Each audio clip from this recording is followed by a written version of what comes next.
Hello, everybody. Scott Golden here with the Mid-South Wrestling Review Series for September the 29th, 1984. We are fast approaching the end of 84. We are approaching the beginning of 85. We are approaching lots of different things. And hopefully, we are approaching a point where you are enjoying the channel enough to subscribe. And if you need coaching, relationship, business, life, or entertainment coaching, go to our main channel, Golden Opportunities Coaching. Going to be re-adding content and adding and making new content for that channel as well, almost every day this year. Anyway, Jim Cornette gives an ultimatum to the Mid South office, basically saying that if the Midnight Express aren't treated better and his people aren't treated better, he is going to get revenge anyway necessary. Steve Bryson versus Hacksaw Jim Duggan. He wants Duggan handled as well.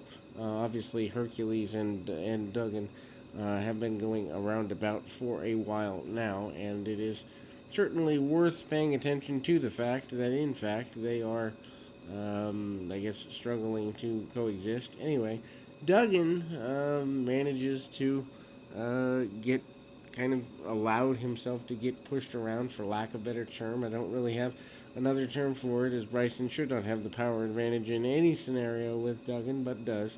Um, some hip tosses and the like. Then we see Duggan with a big body slam maneuver and kind of the spinning slam, big clothesline by Duggan as well. Duggan manages to go heads up here. And we kind of see the 3 point stance, leaping tackle, 1, 2, 3, Duggan with a victory. Buddy Landell and Rocky Smith. Smith, I think, has been here once before. Not 100% sure on that, but he is a newcomer either way. Nature Boy Buddy Landell, of course, many people say a knockoff of the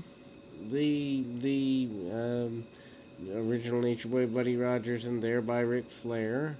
Many people would say that the knockoff is a fair assessment. Anyway, Brown, or I'm sorry, Smith, Brown's in the next match, by the way, with a leapfrog and a drop kick, and the Buddy Landell shrugs off his opponent pretty aggressively there. We see the sit out with a front face lock by Landell. Landell snaps over his man, and ultimately things are going in a more positive direction for Landell. Odd that we haven't necessarily seen a breakup between him and Reed, but they are on again, off again friends at best throughout this era. And Landell with the back elbow, and then a big body slam in the middle, followed by the corkscrew elbow. 1, 2, 3, and Landell gets a victory. Midnight Express versus Master G and I almost said D'Lo Brown. Uh, um, yeah, Rickhouse Brown. I knew where I was going. Just took a minute to get there. Obviously, Midnight Express still your tag team champions, although that won't stay that way for extremely long. Within a couple of months, they're going to be back tangling with the Rock and Roll Express. That's coming again. Not that anyone would complain about that, because they are certainly two teams that like each other in terms of working together, and the fans like what they see there too. Probably one of the best tag team feuds of all time, Rock and Roll and Midnight. I'd be hard pressed to find a better feud. Maybe my personal favorite, the Rockers and the Brainbusters, might be better to some. Don't know. Anyway, kickoff by Condrey. Condrey up and over, and actually, that was by Eaton. Eaton with the blue and white tights threw me a bit there. Cornette still wearing the mask, almost, I guess, in protest. Drop kick by Lee, or by Brown, and tag off to Lee. Lee comes in. He's got more power, I'd say, than Brown. Manages to go round and round, and then you see tag off to Dennis Condrey. Condrey gets slammed in the middle. Doesn't go very well for him. Cornette not impressed with what's going on for his team right now. Tag off, and Condrey comes back, or is in the wrong corner again. Brown kind of takes over. Condrey gets the ring cut back off for his team, so it's kind of a back and forth thing. Backbreaker and then several cheating maneuvers by Condrey. Condrey trying to get an advantage any way he can. Short comeback by the baby faces, and Bobby Eaton makes his way over to make a tag to Dennis Condrey, which is advantageous for the Midnight Express.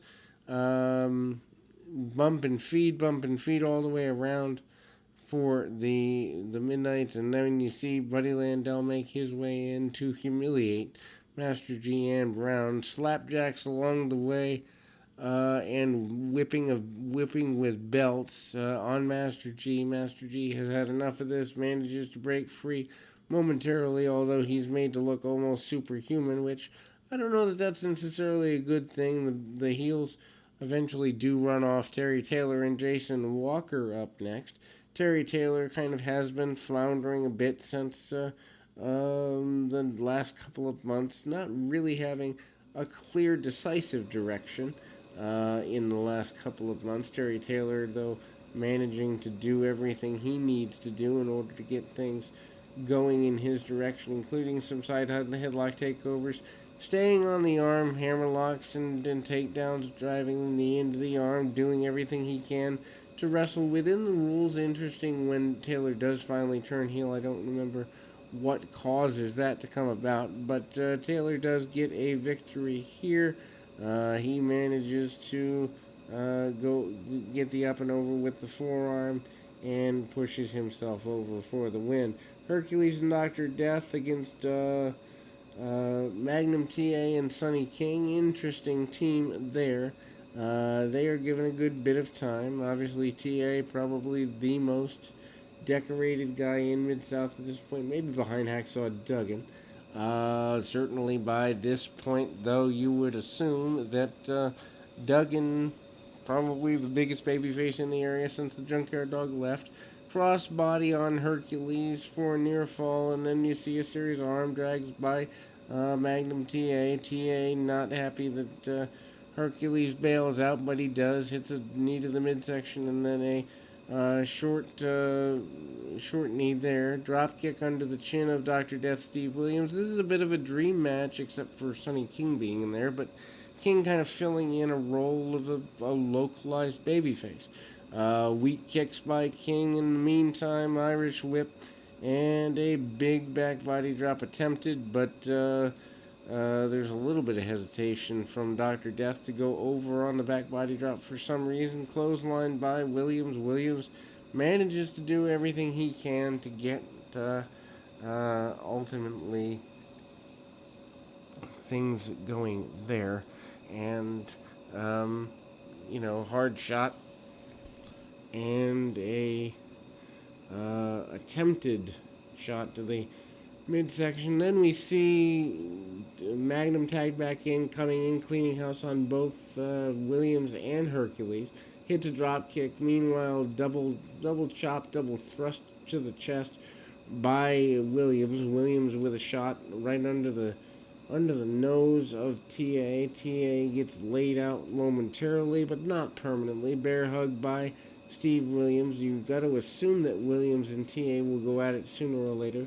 Another bear hug, this time by Hercules on Magnum TA, and TA gets folded up. And a couple of shots with the helmet by Williams on the outside. The heels are not happy with this. Obviously, the disqualification.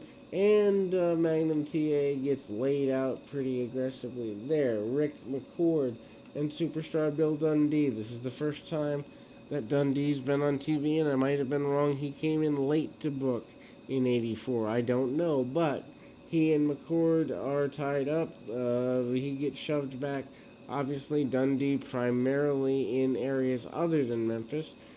Heel just because of his size and ability to talk. Anyway, McCord takes over on the arm, wrist lock, hammer lock type maneuvers, and we do see that, in fact, McCord gets taken down. Knees drived into the shin bone and into the knee, kind of monkey flip takeover by Dundee. Dundee goes and stays on the arm for the next several minutes. McCord fires up, short arm scissors by Dundee. Dundee does not want to take a backward step. It can clearly be seen that this is the case. Meanwhile, McCord sends Dundee, who this is the first time McCord's really had major offense. He sends Dundee into the buckle.